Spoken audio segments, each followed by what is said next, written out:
السلام علیکم ورحمۃ اللہ وبرکاتہ۔ ناظرین کرام، انتظار کی گھڑیاں ختم ہوئی۔ میں عثمان خان ایک بار پھر لے کر حاضر ہوں آپ کا پسندیدہ پروگرام مسائل رمضان۔ ناظرین، امید ہے کہ آپ کے سارے روزے بہت ہی بہتر اور بہت ہی اچھے طریقے سے گزر رہے ہوں گے۔ ناظرین، اللہ سے دعا کرتے ہیں اللہ تعالیٰ ہمارے روزوں کو قبول کرے، ہماری کوتاہیوں کو بخش دے، ہماری مغفرت کر دے، ہم میں تقوی پیدا کر دے، ہم میں شکر گزاری پیدا کر دے، جو عین مقصد ہے روزے کا۔ آئیے ناظرین، اپنے پروگرام کو آگے بڑھاتے ہیں اور آپ کی ملاقات کراتے ہیں ہمارے خاص مہمان، ہمارے ہر دل عزیز، ہمارے استاد فضیلت الشیخ جناب خالد جمیل مکی صاحب سے۔ السلام علیکم ورحمۃ اللہ وبرکاتہ۔ وعلیکم السلام ورحمۃ اللہ وبرکاتہ۔ شیخ محترم، آپ کا تہہ دل سے استقبال ہے ہمارے خاص پروگرام مسائل رمضان میں۔ جزاک اللہ خیر۔ ناظرین کرام، شیخ محترم کسی تعارف کے محتاج تو نہیں، لیکن پھر بھی ایک مختصر سا تعارف پیش کرنا ضروری سمجھتا ہوں۔ شیخ محترم نے الحمدللہ مکۃ المکرمہ سے تعلیم حاصل کی ہے اور اس کے بعد ہی سے دعوت کی خدمات انجام دے رہے ہیں مسلسل الحمدللہ۔ تو آئیے ناظرین، اپنے سوالوں کے سلسلے کو شروع کرتے ہیں اور آج کا سب سے پہلا سوال شیخ محترم سے پوچھتے ہیں۔ شیخ محترم، افطار کا صحیح اور افضل وقت کیا ہے؟ قرآن کریم کی وہ آیت بار بار آ رہی ہے اور اسے آنا ہی ہے، چونکہ ہم رمضان المبارک کے مسائل کے حوالے سے گفتگو کر رہے ہیں۔ اللہ تبارک تعالیٰ نے افطار کا وقت متعین کر دیا، ثم اتم الصیام الی اللیل، روزے کو رات تک پورا کرو۔ رات کب شروع ہوتی ہے؟ جب سورج غروب ہو جاتا ہے، یعنی غروب آفتاب کے وقت افطار کا وقت ہے۔ جیسے ہی سورج غروب ہوا اسی وقت افطار کا وقت شروع ہو جاتا ہے۔ آپ نے اپنے سوال میں یہ بھی رکھا تھا کہ افضل وقت کون ہے۔ ظاہر سی بات ہے، سورج غروب ہوا، افطار کا وقت ہو گیا۔ اللہ کے نبی صلی اللہ علیہ وسلم کی ایک حدیث سے ہمیں اس کی رہنمائی حاصل ہوتی ہے۔ آپ فرماتے ہیں کہ لا یزال الناس بخیر، لوگ ہمیشہ بھلائی میں رہیں گے، ما عجل الفطر، جب تک کہ وہ افطار میں جلدی کریں گے۔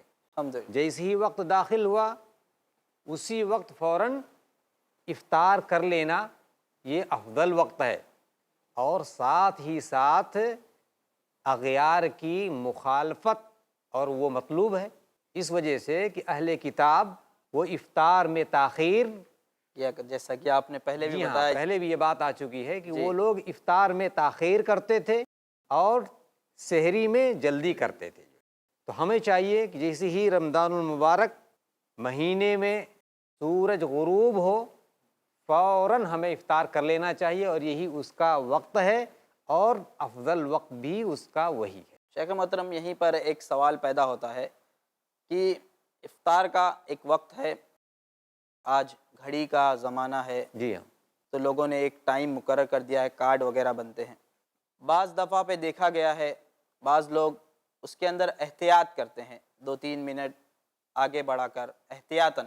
لوگوں سے کہا گیا کہ ایسا کیوں کرتے، تو ان کا جواب آیا کہ احتیاطاً ہم ایسا کرتے ہیں، کہ احتیاط کے طور پر 2-3 منٹ کے بعد ہم افطار کرتے ہیں۔ تو ایسا کرنا کیا ہے؟ جو لوگ احتیاط کی بات کرتے ہیں ان کے یہاں بھی غروب آفتاب کا وقت متعین ہے۔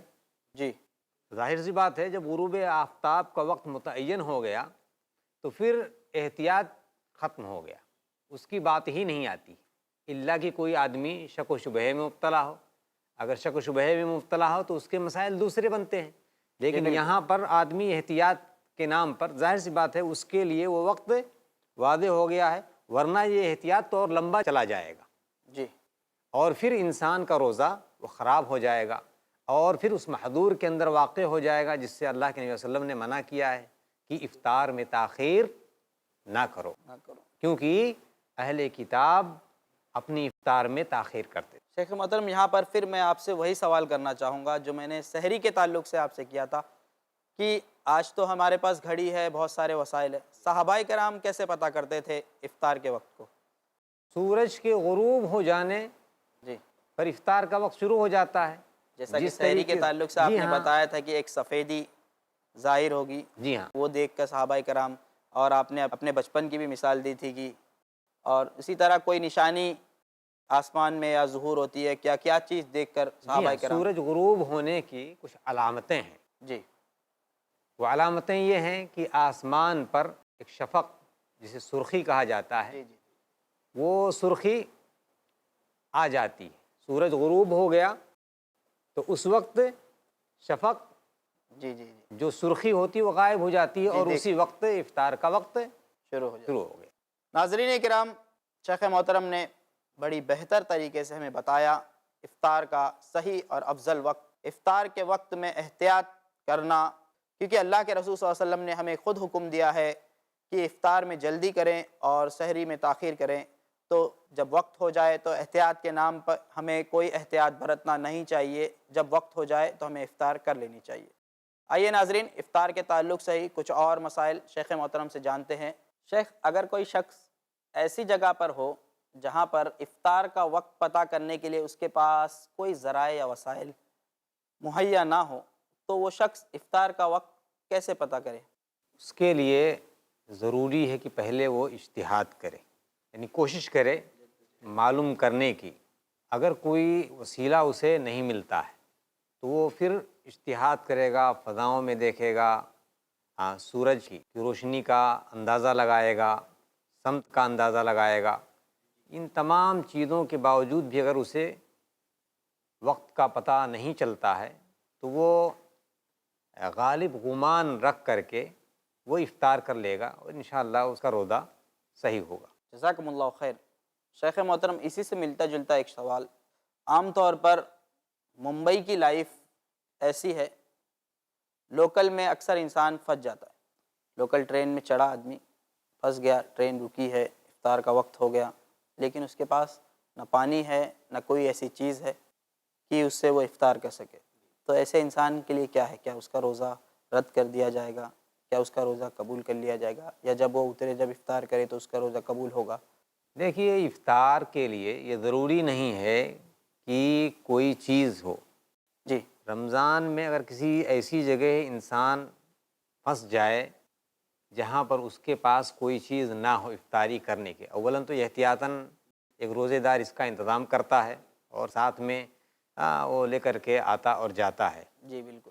لیکن کبھی ایسا اتفاقی اگر کسی کے ساتھ ہو جائے، اس کو یہ اندازہ تھا کہ میں فلاں جگہ فلاں وقت پہ پہنچ جاؤں گا، لیکن کسی وجہ سے ٹرین لیٹ ہو گئی، بس لیٹ ہو گئی، یا اس کی سواری لیٹ ہو گئی، نہیں پہنچ پایا، تو اس آدمی کے لیے افطار کا جسے وقت ہو جائے تو اس آدمی کی یہ نیت ہو جائے کہ گویا کہ وقت روزہ ختم ہو گیا ہے اور اس نے روزہ مکمل کر لیا ہے، تو الحمدللہ۔ وہ نیت ہی اس کی، افطار کی نیت ہی گویا کہ اس کے لیے افطار کا کام دے۔ جزاکم اللہ خیر شیخ محترم، بہت بہت شکریہ آپ کا۔ ناظرین کرام، دیکھا آپ نے، شیخ محترم نے بڑی ہی اچھی طریقے سے ہمیں سمجھایا افطار کے تعلق سے۔ ناظرین، شیخ محترم سے جانتے ہیں ایک اور سوال افطاری کے تعلق سے، وہ یہ کہ ہمیں افطار میں کن چیزوں کا استعمال کرنا چاہیے، لیکن اس سے پہلے وقت ہوا ہے ایک چھوٹے سے وقفے کا۔ آپ کہیں جائیے گا نہیں، ہم ابھی حاضر ہوتے ہیں اس چھوٹے سے وقفے کے بعد اور جانیں گے شیخ محترم سے اس سوال کا جواب۔ السلام علیکم ورحمۃ اللہ وبرکاتہ۔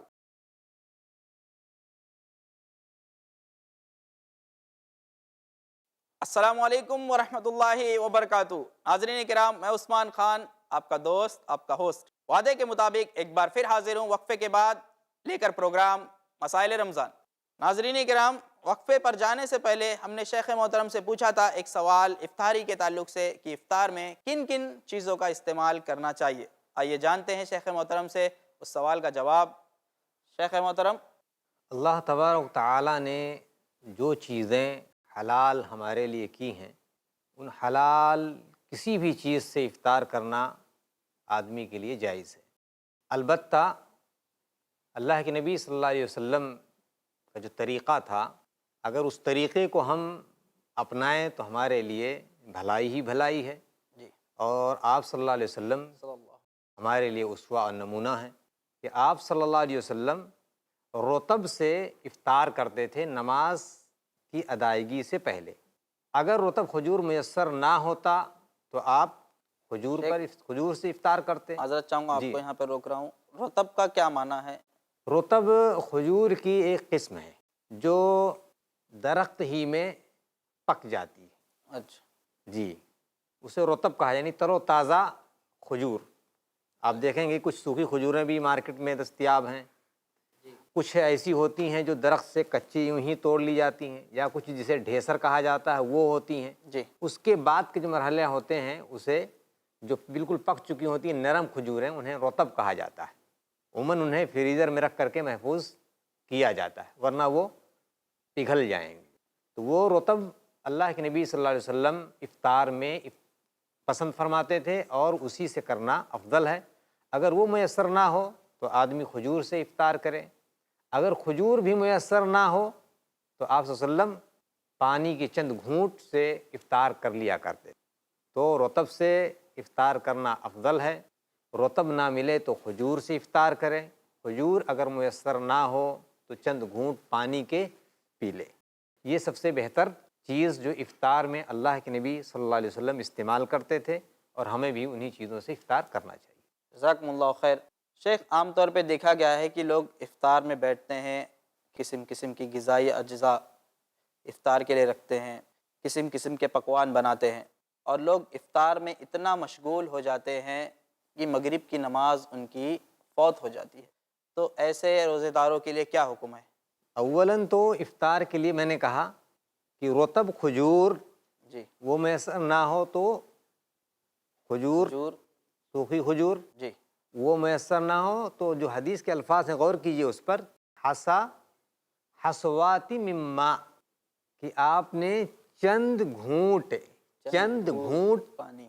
پانی کے آپ نے افطاری میں استعمال کیا۔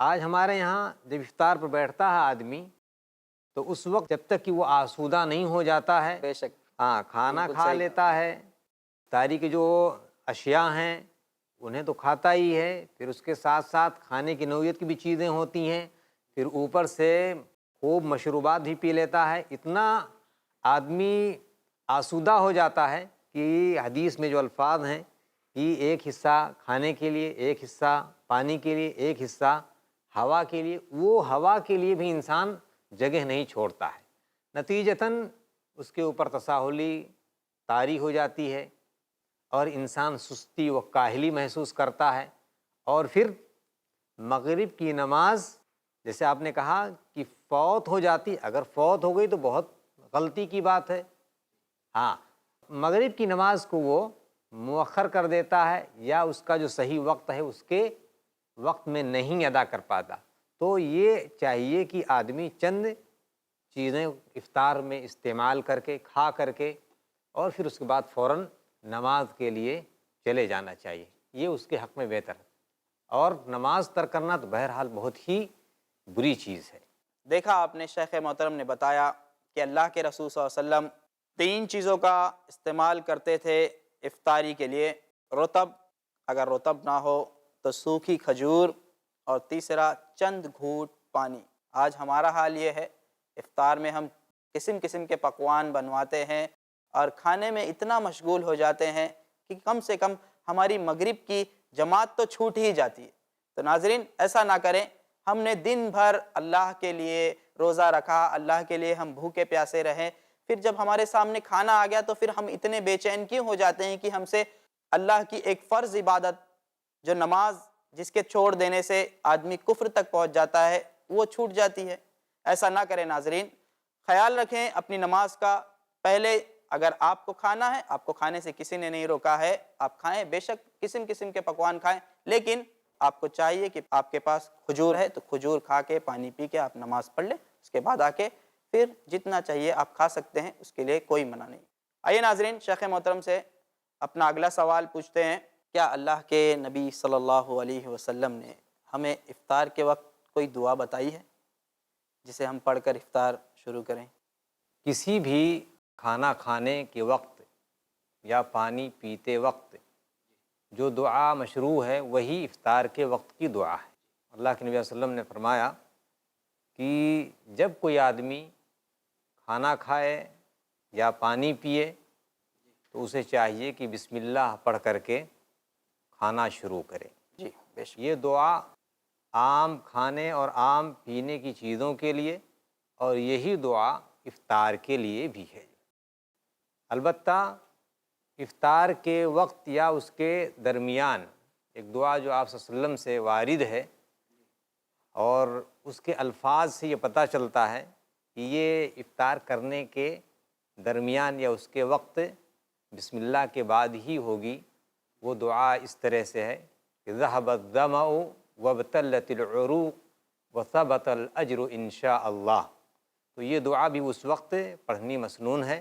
جی آدمی جب افطار کرے تو بسم اللہ پڑھ کر کے افطار کرے، اور یہ دعا اس وقت پڑھتا ہے تو آپ صلی اللہ علیہ وسلم سے ثابت ہے ایسا پڑھ سکتا ہے۔ شیخ محترم، آپ سے گزارش کروں گا کہ اس دعا کا ترجمہ بھی اگر آپ بتا دیں تو بہت بہتر ہوگا ہمارے لیے۔ ذهب الظمأ، پیاس بجھ گئی، رگیں تر ہو گئیں، الحمدللہ۔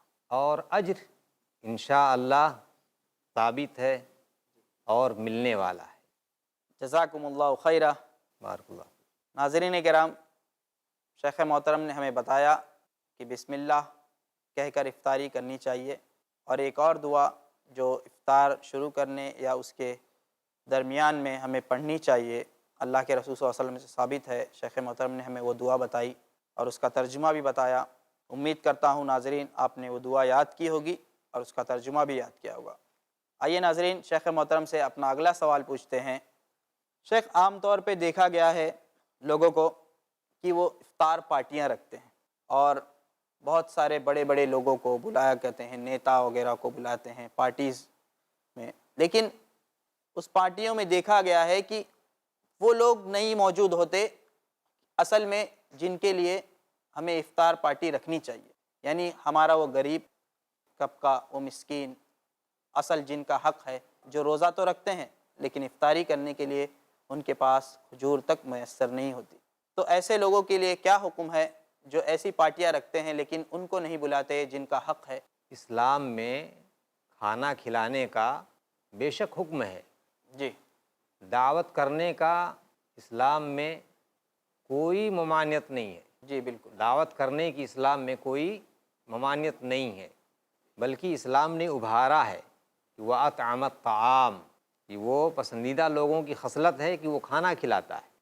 تو لوگوں کو چاہیے کہ کھانا کھلائیں، یہ پسندیدہ چیز ہے، اور اللہ کے نبی کی حدیث ہے کہ جو آدمی کسی کو افطار کراتا ہے تو اسے بڑا اجر ملتا ہے، اور اس کے اجر سے کچھ کم نہیں ہوتا۔ جی تو افطار کرانا بھی باعث ثواب ہے۔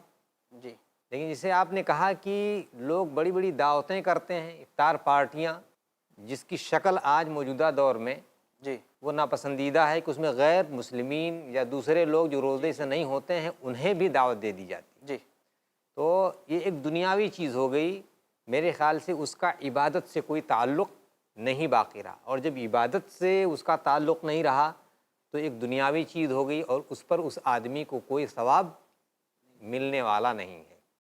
دوسری چیز، اگر ایسے لوگوں کو بلاتا ہے جو روزے دار ہیں تو ان لوگوں کو نظر انداز ہرگز نہیں کرنا چاہیے کہ جو سماج کے اور معاشرے کے کمزور لوگ ہیں، ہاں مثلاً جو بیچارے مسکین ہیں، جو فقیر ہیں، جن کے پاس مختلف انواع اور اقسام کی چیزیں کھانے کی وسعت نہیں ہے، تو ایسے لوگوں کو ضرور شرکت کی دعوت دینی چاہیے۔ اور اللہ کے نبی نے کہا کہ سب سے بری دعوت وہ دعوت ہے جس کے اندر امراء، اغنیاء اور اثریاء کو بلایا جائے اور مسکین اور فقراء کو چھوڑ دیا جائے۔